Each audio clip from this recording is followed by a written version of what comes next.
The Gift of the Magi by O. Henry.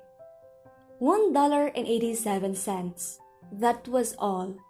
She had put it aside, 1 cent and then another and then another, in her careful buying of meat and other food. Della counted it 3 times.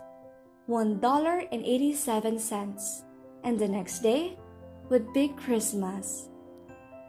There was nothing to do but fall on the bed and cry, so Della did it. While the lady of the home is slowly growing quieter, we can look at the home. Furnished rooms at a cost of $8 a week. There is little more to say about it. In the hall below was a letter box too small to hold a letter. There was an electric bell, but it could not make a sound. Also, there was a name beside the door, Mr. James Dillingham Young. When the name was placed there, Mr. James Dillingham Young was being paid $30 a week. Now, when he was being paid only $20 a week, the name seems too long and important. It should perhaps have been Mr. James D. Young. But when Mr. James Dillingham Young entered the furnished rooms, his name became very short indeed. Mrs. James Dillingham Young put her arms warmly about him and called him Jim. You have already met her. She is Della. Della finished her crying and cleaned the marks of it from her face. She stood by the window and looked out with no interest. Tomorrow would be Christmas Day, and she had only $1.87 with which to buy Jim a gift. She had put aside as much as she could for months, with this result. $20 a week is not much. Everything had cost more than she had expected. It always happened like that. Only $1.87 to buy a gift for Jim. Her Jim. She had had many happy hours planning something nice for him. Something really good enough. Something almost worth the honor of belonging to Jim. There was a looking glass between the windows of the room. Perhaps you have seen the kind of looking glass that is placed in $8 furnished rooms. It was very narrow. A person could see only a little of himself at a time. However, if he was very thin and moved very quickly, he might be able to get a good view of himself. Della, being quite thin, has mastered this art. Suddenly, she turned from the window and stood before the glass. Her eyes were shining brightly, but her face had lost its color. Quickly, she pulled down her hair and let it fall to its complete length. The James Dillingham Youngs were very proud of 2 things which they owned. One thing was Jim's gold watch. It had once belonged to his father, and long ago it had belonged to his father's father. The other thing was Della's hair. If a queen had lived in the rooms near theirs, Della would have washed and dried her hair where the queen could see it. Della knew her hair was more beautiful than any queen's jewels and gifts. If a king had lived in the same house with all his riches, Jim would have looked at his watch every time they met. Jim knew that no king had anything so valuable. So now, Della's beautiful hair fell about her, shining like a falling stream of brown water. It reached below her knee. It almost made itself into a dress for her. And then she put it up on her head again, nervously and quickly. Once she stopped for a moment and stood still, while a tear or two ran down her face. She put on her old brown coat. She put on her old brown hat. With a bright light still in her eyes, she moved quickly out the door and down to the street. Where she stopped, the sign said, Mrs. Sofroni, hair articles of all kinds. Up to the 2nd floor Della ran, and stopped to catch her breath. Mrs. Sofroni, large, too white, cold-eyed, looked at her. Will you buy my hair? Asked Della.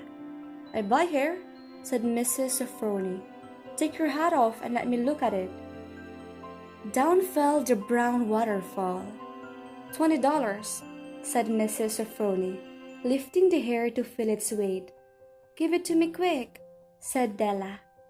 Oh, and the next 2 hours seemed to fly. She was going from one shop to another to find a gift for Jim.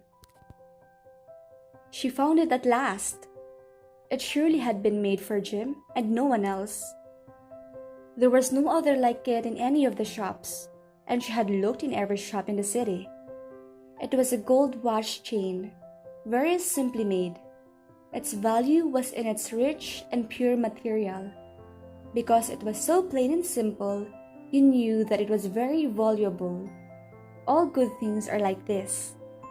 It was good enough for the watch. As soon as she saw it, she knew that she must have it. It was like him, quietness and value. Jim and the chain both had quietness and value. She paid $21 for it, and she hurried home with a chain and 87 cents. With a chain on his watch, Jim could look at his watch and learn the time anywhere he might be. Though the watch was so fine, it had never had a fine chain. He sometimes took it out and looked at it only when no one else could see him do it. When Della arrived home, her mind quieted a little. She began to think more reasonably. She started to try to cover the sad marks of what she had done. Love and large-hearted giving, when added together, can leave deep marks. It is never easy to cover these marks, dear friends. Never easy. Within 40 minutes, her head looked a little better. With her short hair, she looked wonderfully like a schoolboy. She stood at the looking glass for a long time. "If Jim doesn't kill me," she said to herself, "before he looks at me a second time, he'll say I look like a girl who sings and dances for money. But what could I do? Oh, what could I do with $1.87? Jim stopped inside the door. He was as quiet as a hunting dog when it is near a bird. His eyes looked strangely at Della, and there was an expression in them that she could not understand. It filled her with fear. It was not anger nor surprise, nor anything she had been ready for. He simply looked at her with that strange expression on his face. Della went to him. "Jim, dear," she cried, "don't look at me like that. I had my hair cut off and sold it. I couldn't live through Christmas without giving you a gift. My hair will grow again. You won't care, will you? My hair grows very fast. It's Christmas, Jim. Let's be happy. You don't know what a beautiful nice gift I got for you." "You've cut off your hair?" asked Jim slowly. He seemed to labor to understand what had happened. He seemed not to feel sure he knew. "Cut it off and sold it," said Della. "Don't you like me now? I'm me, Jim. I'm the same without my hair." Jim looked around the room. "You say your hair is gone?" he said. "You don't have to look for it," said Della. "It's sold, I tell you, sold and gone, too. It's the night before Christmas, boy. Be good to me. Because I sold it for you. Maybe the hairs of my head could be counted," she said. "But no one could ever count my love for you. Shall we eat dinner, Jim?" Jim put his arms around his Della. For 10 seconds, let us look in another direction. $8 a week or $1,000,000 a year. How different are they? Someone may give you an answer, but it will be wrong. The Magi brought valuable gifts, but that was not among them. My meaning will be explained soon. From inside the coat, Jim took something tied in paper. He threw it upon the table. "I want you to understand me, Del," he said. "Nothing like a haircut could make me love you any less. But if you'll open that, you may know what I felt when I came in." White fingers pulled off the paper, and then a cry of joy, and then a change to tears. For there lay the combs that Della had seen in shop window and loved for a long time. Beautiful combs with jewels, perfect for her beautiful hair. She had known they cost too much for her to buy them. She had looked at them without the least hope of owning them, and now they were hers. but her hair was gone.